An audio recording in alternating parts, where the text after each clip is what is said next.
Hello students, GK tech Bangla চ্যানেলে তোমাদের সকলকে স্বাগত জানাই। তো অনেকদিন পরে আসলাম আবার ভিডিও ক্লাসেস নিয়ে। অনেকদিন ধরেই তোমরা অপেক্ষা করছো ক্লাসের জন্য। তোমরা অনেকেই মেসেজ করেছো, কমেন্ট করে জানিয়েছো যে দিদি আবার কবে ক্লাস শুরু হবে, ক্লাস শুরু করুন প্লিজ। তো তোমাদের সেই ভালোবাসা, সেই চাওয়াকে সম্মান জানিয়ে আমরা আবারও ফিরে এসেছি তোমাদের জন্য নতুন একগুচ্ছ ভিডিও সিরিজ নিয়ে।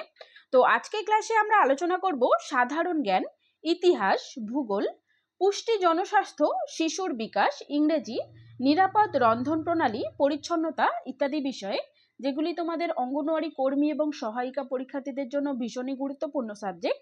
তো সমস্ত বিষয় থাকবে তোমাদের পরীক্ষার উপযোগী, অর্থাৎ পরীক্ষা ভিত্তিক প্রশ্নোত্তর ও ব্যাখ্যা সহ উত্তর, অর্থাৎ প্রত্যেকটি প্রশ্নের সাথে আমরা এক্সট্রা ডিটেলস আলোচনা করব। তো তোমরা যারা সত্যি প্রস্তুতি নিচ্ছ, এই ক্লাস তোমাদের জন্য তোমাদের প্রস্তুতিকে আরো কয়েক ধাপ এগিয়ে নিয়ে যেতে চলেছে বোনেরা। তাই আর দেরি না করে এখনই সাবস্ক্রাইব করো আমাদের চ্যানেল জিকে টেক বাংলা, আর বেল আইকনটি প্রেস করে দাও যাতে একটাও ক্লাস মিস না হয়। তো চলো শুরু করা যাক আজকে ক্লাস। আজকের প্রথম প্রশ্ন দেখো, কোন ভিটামিন সূর্যের আলো থেকে পাওয়া যায়?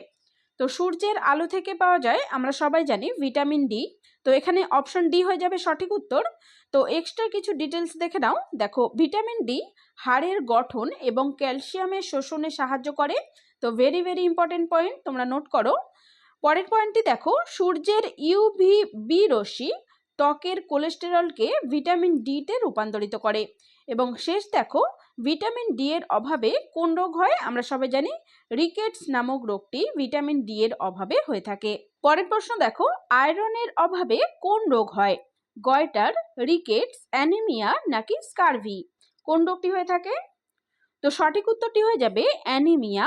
আয়রনের অভাবে বা লৌহের অভাবে অ্যানিমিয়া নামক রোগটি হয়ে থাকে। তো অপশন সি এখানে সঠিক উত্তর। দেখো এক্সট্রা ডিটেলস দেখো, আয়রন হিমোগ্লোবিন তৈরিতে সাহায্য করে। এরপরে কি বলেছে দেখো, অ্যানিমিয়ার কারণে শরীরে অক্সিজেন পরিবহন কমে যায়, ফলে দুর্বলতা ও মাথা ঘোরা দেখা দেয়। এবং দেখো এই যে আয়রন এর উৎসগুলি দেখো, পালং শাক, কাঁচকলা, বিট ইত্যাদিতে আয়রন বেশি থাকে, তোমরা মনে রাখবে। পরের প্রশ্ন দেখো, ওজোন স্তর কোন গ্যাস দ্বারা ধ্বংস হয়? তো ভেরি ভেরি ইম্পর্টেন্ট প্রশ্ন এটি। সঠিক উত্তরটি হয়ে যাবে অপশন সি। দেখো, ক্লোরোফ্লুরোকার্বন, যাকে সংক্ষেপে বলা হয় সিএফসি। তো এটি ওজোন স্তর দ্বারা ধ্বংস হয়ে যায়। মনে রাখবে, সিএফসি ফ্রিজ, এয়ার কন্ডিশনার ও স্প্রেতে ব্যবহৃত হয়। তো কোথায় কোথায় ব্যবহৃত হয়? ফ্রিজে ব্যবহৃত হয়, এয়ার কন্ডিশনার এবং স্প্রেতে ব্যবহৃত হয়। এবং মনে রেখো, এটি ওজোন স্তরকে ক্ষয় করে, যা অতিবেগুনি রশ্মিকে পৃথিবীতে প্রবেশ করতে দেয়। ইউভি রশ্মির কারণে চর্ম ক্যান্সার এবং পরিবেশগত সমস্যা দেখা দিতে পারে, মনে রেখো। পরের প্রশ্ন দেখে নাও, গ্লোবাল ওয়ার্মিং এর প্রধান কারণ কি? অক্সিজেন বৃদ্ধি, গ্রিনহাউস গ্যাস বৃদ্ধি, ওজোন স্তরের ক্ষয় নাকি ভূমিকম্প? গ্লোবাল ওয়ার্মিং এর প্রধান কারণ কি জানতে চেয়েছে। তো সঠিক উত্তরটি হয়ে যাবে গ্রিনহাউস গ্যাসের বৃদ্ধি। গ্লোবাল ওয়ার্মিং এর কারণে গ্রিনহাউস গ্যাস বৃদ্ধি হয়। তো এখানে অপশন বি সঠিক উত্তর। এক্সট্রা ডিটেলস দেখো, গ্রিনহাউস গ্যাসের মধ্যে carbon die oxide, methane, nitrous oxide এগুলি হলো অন্যতম, অর্থাৎ প্রধান গ্যাস হলো এইগুলি। তো এরপরে দেখো কি বলেছে, এই গ্যাসগুলি তাপকে আটকে রাখে, ফলে পৃথিবীর গড় তাপমাত্রা বৃদ্ধি পায় বা বাড়ছে। এর ফলে মেরু অঞ্চলের বরফ গলে যাচ্ছে, অর্থাৎ এই গ্লোবাল ওয়ার্মিং এর কারণে বা এই গ্রিনহাউস গ্যাস বৃদ্ধির কারণে মেরু অঞ্চলে যে বরফ থাকে সেই বরফ গলে যাচ্ছে এবং কি হচ্ছে, এর ফলে সমুদ্রপৃষ্ঠের উচ্চতা বাড়ছে। পরের প্রশ্ন, ভারতের প্রথম মহিলা প্রধানমন্ত্রী কে ছিলেন? তো আমরা সবাই জানি ভারতের প্রথম মহিলা প্রধানমন্ত্রী ছিলেন ইন্দিরা গান্ধী। অপশন বি সঠিক উত্তর। ইম্পর্টেন্ট প্রশ্ন এটি, তোমরা নোট করো। দেখো এক্সট্রা ডিটেলস দেখো, ইন্দিরা গান্ধী 1966 সালে ভারতের প্রথম মহিলা প্রধানমন্ত্রী হয়েছিলেন। তিনি 1975 সালে জরুরি অবস্থা ঘোষণা করেছিলেন। এটি ভেরি ভেরি ইম্পর্টেন্ট, এই পয়েন্টটি তোমরা নোট করো অবশ্যই। এর পরের পয়েন্ট দেখো, 1984 সালে অপারেশন ব্লু স্টারের কারণে তার হত্যাকাণ্ড হয়, অর্থাৎ তিনি নিহত হয়েছিলেন কত সালে? 1984 সালে। পরের প্রশ্ন দেখো, 2023 সালের ক্রিকেট বিশ্বকাপের চ্যাম্পিয়ন দেশ কোন দেশটি? তো 2023 সালের থেকেও তোমাদের প্রশ্ন আসতে পারে, যেহেতু ইম্পর্টেন্ট প্রশ্ন এটি। কেন ইম্পর্টেন্ট? দেখো 2023 সালের ক্রিকেট বিশ্বকাপে চ্যাম্পিয়ন দেশ ছিল অস্ট্রেলিয়া। তো অস্ট্রেলিয়া অপশন সি এখানে সঠিক উত্তর, প্রথমে দেখে নাও। এরপরে দেখো অস্ট্রেলিয়া সর্বাধিকবার 6 বার ক্রিকেট বিশ্বকাপ জিতেছে। তো এই কারণেই এই প্রশ্নটি ইম্পর্টেন্ট, এরা 6 বার ক্রিকেট বিশ্বকাপ জিতেছে এবং 2023 সালের ফাইনালে ভারতকে হারিয়ে তারা শিরোপা জেতে। অর্থাৎ রানার্স আপ দল কারা ছিল? ভারত ছিল রানার্স আপ দল এবং অস্ট্রেলিয়া ছিল চ্যাম্পিয়ন দল, মনে রাখবে তোমরা। এর পরের পয়েন্টটি দেখো, ম্যাচটি আহমেদাবাদের নরেন্দ্র মোদী স্টেডিয়ামে অনুষ্ঠিত হয়েছিল। ভেরি ভেরি ইম্পর্টেন্ট পয়েন্ট, মনে রাখবে নরেন্দ্র মোদী স্টেডিয়ামে এই ম্যাচটি অনুষ্ঠিত হয়। তোমাদের সরাসরি প্রশ্ন দিতে পারে 2023 সালের ক্রিকেট বিশ্বকাপ যেটি হয়েছিল সেটি কোন স্টেডিয়ামে খেলা হয়েছিল? তো নরেন্দ্র মোদী স্টেডিয়ামে খেলা হয়েছিল। পরের প্রশ্ন, ভারতের প্রথম মহিলা রাষ্ট্রপতি কে? তো একটু আগেই আমরা পড়লাম ভারতের প্রথম মহিলা প্রধানমন্ত্রী ইন্দিরা গান্ধী। তো এখানে ভারতের প্রথম মহিলা রাষ্ট্রপতির নাম জিজ্ঞাসা করেছে। তো এটিও ইম্পর্টেন্ট প্রশ্ন এবং সহজ প্রশ্ন। সঠিক উত্তর হয়ে যাবে অপশন এ, প্রতিভা প্যাটেল। তো এক্সট্রা ডিটেলস আমরা দেখে নেব। দেখো তিনি 2007 থেকে 2012 সাল পর্যন্ত ভারতের রাষ্ট্রপতি ছিলেন। তিনি ভারতের প্রথম মহিলা রাজ্যপালও ছিলেন, মনে রাখবে। রাজস্থানে 2004 সালে ইনি ভারতের রাজ্যপাল হয়েছিলেন এবং ইনি ছিলেন ভারতের প্রথম মহিলা রাজ্যপাল। তো এর পরের পয়েন্টটি দেখো, তার শাসনামলে নারীর ক্ষমতায়ন নিয়ে বিভিন্ন পদক্ষেপ নেওয়া হয়, মনে রাখবে। পরের প্রশ্ন, বেটি বাঁচাও বেটি পড়াও কর্মসূচি কোন বছরে চালু হয়? তো এটি চালু হয়েছিল 2015 সালে। অপশন সি এখানে সঠিক উত্তর। দেখো এক্সট্রা ডিটেলস দেখে নেব। এটি অর্থাৎ বেটি বাঁচাও বেটি পড়াও এই কর্মসূচিটি কন্যা সন্তানদের সুরক্ষা ও শিক্ষার জন্য ভারত সরকার চালু করেছিল। এই প্রকল্পের মূল উদ্দেশ্য কী ছিল? মূল উদ্দেশ্য ছিল নারী শিশুদের প্রতি বৈষম্য রোধ করা। নারী ও শিশুদের প্রতি বৈষম্য রোধ করাই ছিল এই প্রকল্পের মূল উদ্দেশ্য। প্রধানত হরিয়ানা, পাঞ্জাব, উত্তরপ্রদেশের মতো রাজ্যগুলিতে এটি চালু করা হয়েছিল, মনে রেখো। পরের প্রশ্ন, সিন্ধু সভ্যতার প্রধান নগর কোনটি ছিল? সিন্ধু সভ্যতার প্রধান নগর কোনটি ছিল? সঠিক উত্তর অপশন বি, মহেঞ্জোদারো। সিন্ধু সভ্যতার অন্যতম প্রধান নগর ছিল মহেঞ্জোদারো ও হরপ্পা। মহেঞ্জোদারো বর্তমানে পাকিস্তানে অবস্থিত, মনে রেখো। এবং এই সভ্যতা 2500 বিসিই থেকে 1500 বিসিই অর্থাৎ খ্রিস্টপূর্বাব্দ পর্যন্ত টিকে ছিল। পরের প্রশ্ন, অশোকের শাসনামলে কোন ধর্ম গ্রহণ করেছিলেন?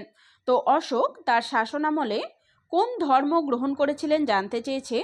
তো সঠিক উত্তরটি হয়ে যাবে বৌদ্ধ ধর্ম গ্রহণ করেছিলেন। অপশন সি এখানে সঠিক উত্তর। দেখো এক্সট্রা ডিটেলস আমরা দেখে নেব। কলিঙ্গ যুদ্ধের পর সম্রাট অশোক বৌদ্ধ ধর্ম গ্রহণ করেছিলেন। তিনি সারা ভারতে বৌদ্ধ ধর্ম সম্প্রচার করেন এবং ধর্মচক্র স্তম্ভ স্থাপন করেন এবং তার শাসনকালকে, মনে রাখবে, ধর্মজয়ী রাজত্ব বলা হয়। পরের প্রশ্ন, ভারতের দীর্ঘতম নদী কোনটি? গঙ্গা, ব্রহ্মপুত্র, যমুনা নাকি গোদাবরী? সঠিক উত্তর হয়ে যাবে গঙ্গা নদী হলো ভারতের দীর্ঘতম নদী। তো অপশন এ এখানে সঠিক উত্তর। তো এক্সট্রা ডিটেলস দেখে নেব আমরা। দেখো প্রথম পয়েন্ট কি আছে, গঙ্গা নদী 2525 কিমি, মনে রাখবে তোমরা 2525 কিমি দীর্ঘ এবং এটি হিমালয় থেকে উৎপন্ন হয়েছে। এটি ভারতের উত্তরাংশের প্রধান নদী এবং এর প্রধান উপনদী হলো যমুনা। পরের প্রশ্ন, ভারতের সবচেয়ে বড় রাজ্য কোনটি?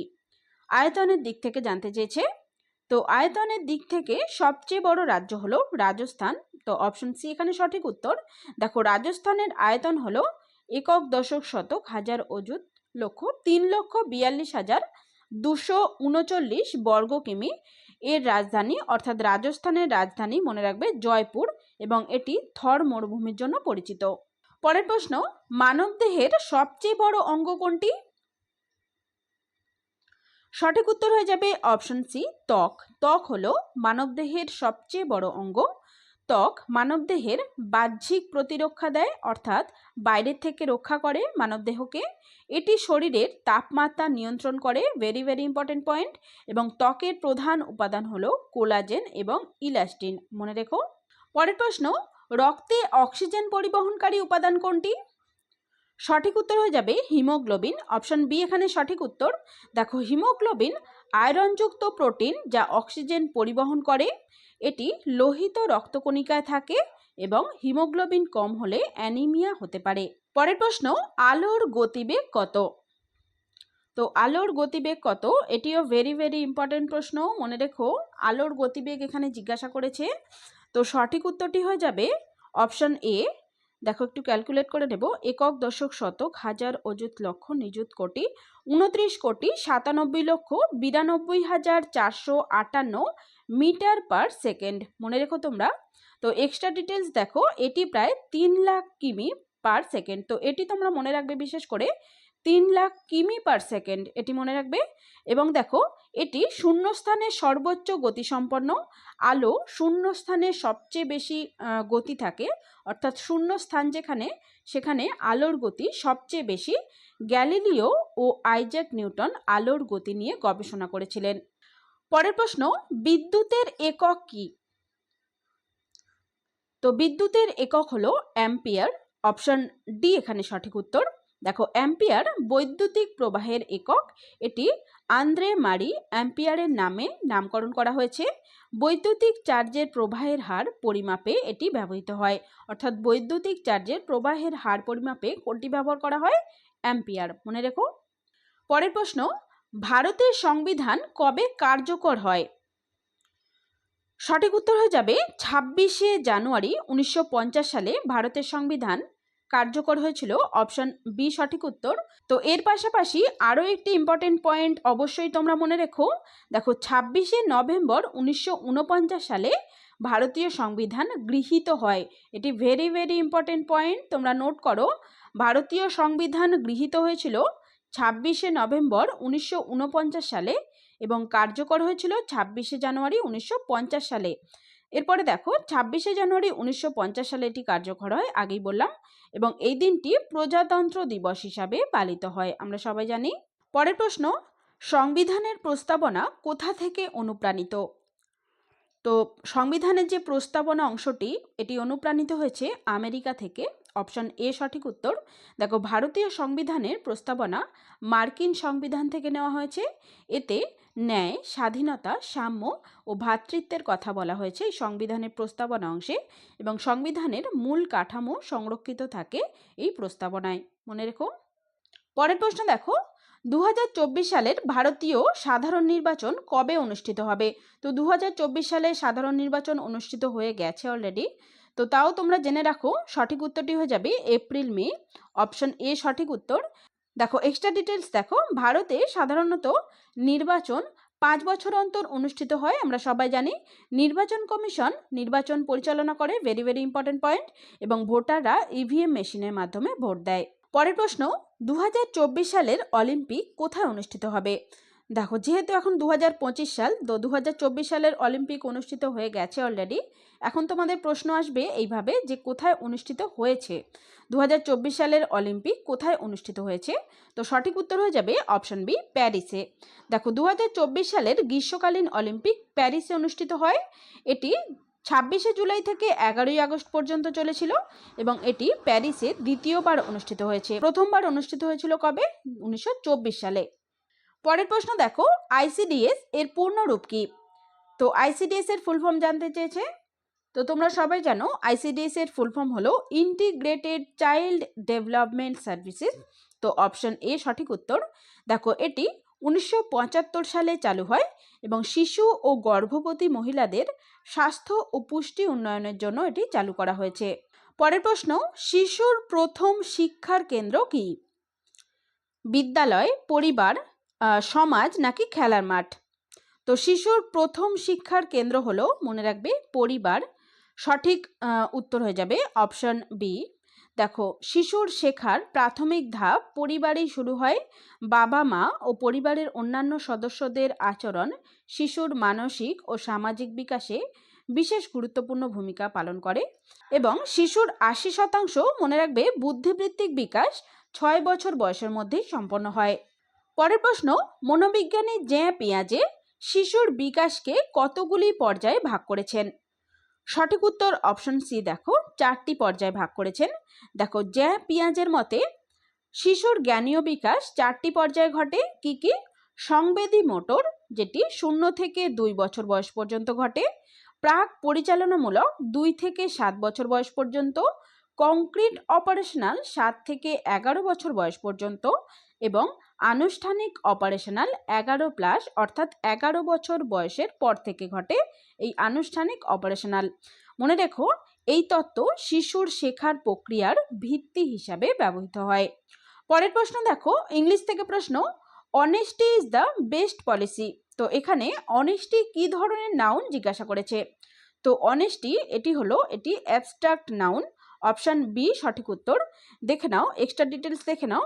অ্যাবস্ট্রাক্ট নাউন হলো সেই নাউন যা কোনো বস্তু বা পদার্থকে নির্দেশ না করে বরং বস্তুর গুণ, ভাব, অবস্থা বা অনুভূতিকে নির্দেশ করে বা বোঝায়, সেটি হলো অ্যাবস্ট্রাক্ট নাউন।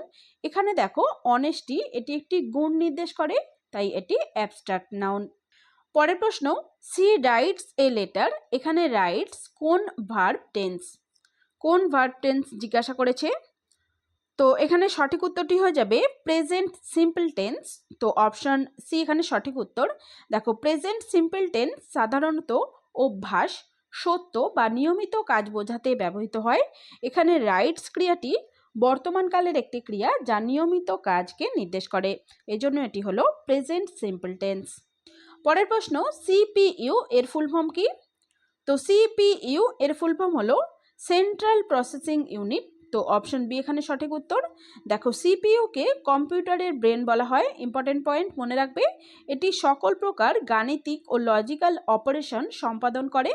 এবং সিপিইউ এর প্রধান অংশ কোনগুলি, এএলইউ অর্থাৎ অ্যারিথমেটিক লজিক ইউনিট এবং সিইউ অর্থাৎ কন্ট্রোল ইউনিট। পরের প্রশ্ন দেখো, কম্পিউটার থেকে আরেকটি প্রশ্ন, কম্পিউটারের মেমোরি প্রধানত কত প্রকার। তো সঠিক উত্তরটি হয়ে যাবে 2 প্রকার। অপশন এ সঠিক উত্তর। দেখো, কম্পিউটারের মেমোরি প্রধানত 2 ধরনের, প্রাইমারি মেমোরি যার মধ্যে রয়েছে র্যাম ও রম, এবং সেকেন্ডারি মেমোরি যার মধ্যে রয়েছে hard disk, SSD, pen drive ইত্যাদি। এরপরে দেখো, র্যাম অর্থাৎ র্যান্ডম অ্যাক্সেস মেমোরি, এটি হলো অস্থায়ী মেমোরি, এবং রম অর্থাৎ রিড অনলি মেমোরি অর্থাৎ এটি হলো স্থায়ী মেমোরি। তো তোমাদের সরাসরি এখান থেকে প্রশ্ন আসে যে অস্থায়ী মেমোরি কোনটি, কম্পিউটারের অস্থায়ী মেমোরি কোনটি, তখন উত্তর হয়ে যাবে র্যাম অর্থাৎ র্যান্ডম অ্যাক্সেস মেমোরি। এটির ফুল ফর্মও তোমাদের জানতে চাওয়া হয় অনেক সময়, তোমরা নোট করতে থাকো। এরপরে দেখো, স্থায়ী মেমোরি অর্থাৎ রম অর্থাৎ রিড অনলি মেমোরি, মনে রেখো তোমরা। পরের প্রশ্ন দেখো, রান্নার সময় কোন ধাতব পাত্র খাদ্যের জন্য সবচেয়ে নিরাপদ। তো দেখো, নিরাপদ রন্ধন প্রণালী এই সাবজেক্ট থেকে প্রশ্ন দিয়েছে। সঠিক উত্তরটি হয়ে যাবে অপশন বি স্টেইনলেস স্টিল, এটি রান্নার সময় খাদ্যের জন্য সবচেয়ে নিরাপদ পাত্র। দেখো, স্টেইনলেস স্টিলের পাত্র রাসায়নিক বিক্রিয়ায় অংশগ্রহণ করে না, তাই এটি স্বাস্থ্যসম্মত। অ্যালুমিনিয়াম ও তামার পাত্র অতিরিক্ত ব্যবহারে ক্ষতিকর হতে পারে। এরপরে দেখো কি বলেছে, প্লাস্টিকের পাত্র উচ্চ তাপমাত্রায় গলে গিয়ে বিষাক্ত পদার্থ উৎপন্ন করতে পারে। পরের প্রশ্ন দেখো, রান্নার সময় পুষ্টি সংরক্ষণ করতে কি করা উচিত। তো সঠিক উত্তরটি হয়ে যাবে অপশন বি কম তাপে রান্না করা উচিত। দেখো, উচ্চ তাপমাত্রায় রান্না করলে খাদ্যের ভিটামিন, খনিজ নষ্ট হয়ে যায়। স্টিম বা কম তাপে রান্না করলে পুষ্টিগুণ সংরক্ষিত থাকে, এই জন্য কম তাপে রান্না করা উচিত। এরপরে দেখো কি বলেছে, সবজি কাটার পরে বেশি সময় ফেলে রাখলে ভিটামিন সি অক্সিডাইজড হয়ে কমে যেতে পারে। পরের প্রশ্ন, আজকে শেষ প্রশ্ন দেখো, কোন ধরনের তেল রান্নার জন্য সবচেয়ে স্বাস্থ্যকর। তো সঠিক উত্তর হয়ে যাবে অপশনে সরিষার তেল। দেখো, সরিষার তেলে ওমেগা 3 ফ্যাটি অ্যাসিড এবং অ্যান্টি অক্সিডেন্ট যুক্ত থাকে, যা হৃদরোগের ঝুঁকি কমায়। ট্রান্স ফ্যাটযুক্ত ও পরিশোধিত তেল স্বাস্থ্যকর নয়, কারণ এটি উচ্চ তাপমাত্রায় প্রক্রিয়াজাত। এবং পরের পয়েন্ট দেখো, ডালডা বা বনস্পতি ঘি ট্রান্স ফ্যাট সমৃদ্ধ, যা হৃদরোগের ঝুঁকি বাড়ায়। তো এই জন্য সরিষার তেল হলো সবচেয়ে স্বাস্থ্যকর। তো আজকের ক্লাস এই পর্যন্তই। ভিডিওটি তোমাদের যদি হেল্পফুল বলে মনে হয় এটি লাইক করে দিও এবং বন্ধুদের কাছে শেয়ার করে দিও। তো চলো, দেখা হচ্ছে পরবর্তী ভিডিওতে।